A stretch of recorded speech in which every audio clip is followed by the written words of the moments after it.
আসসালামু আলাইকুম। কেমন আছেন সবাই? আজ আমি আপনাদের সাথে আচারি বেগুনের রেসিপি শেয়ার করব। প্রথমে আমি বেগুনগুলোকে এভাবে কেটে নিয়েছি, আর আমি ছোট ছোট বেগুন নিয়েছি। এখন আমি বেগুনগুলোকে ভেজে নেব।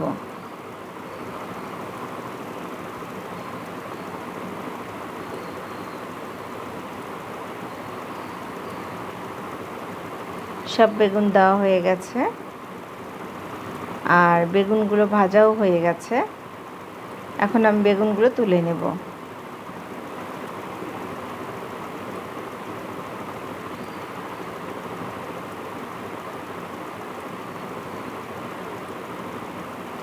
আর ওই একই তেলে দিয়ে দিচ্ছি আমি 5 ফোড়ন,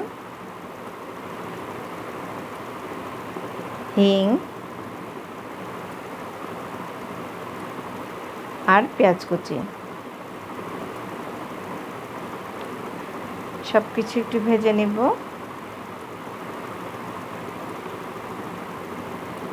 দিয়ে দিচ্ছি রসুন বাটা, হলুদের গুঁড়া, মরিচের গুঁড়া আর ভাজা জিরার গুঁড়া।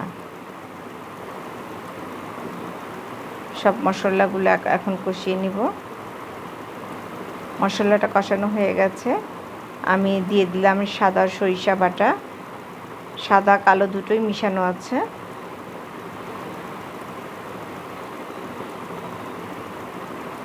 দিয়ে দিলাম পানি।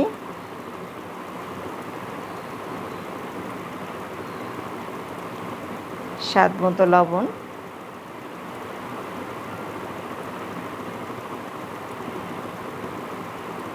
পানিটা ফুটে গেছে, এখন আমি বেগুনগুলো দিয়ে দিচ্ছি।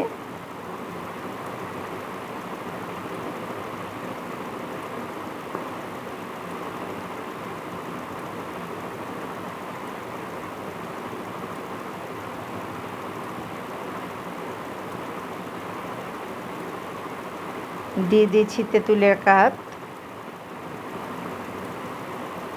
ভালো করে মিশিয়ে নেব মশলার সাথে।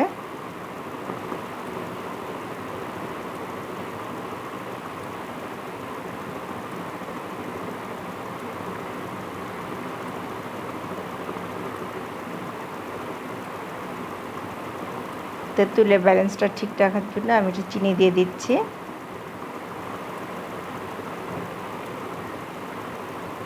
এভাবে করে বেগুন রান্না করে খেয়ে দেখবেন, খেতে ভীষণ ভালো লাগে। আর এই গরমে এই ধরনের তরকারি তো বলাই বাহুল্য যে খেতে কি ভালো লাগে ভাত দিয়ে। তৈরি হয়ে গেল আমার আচারি বেগুন।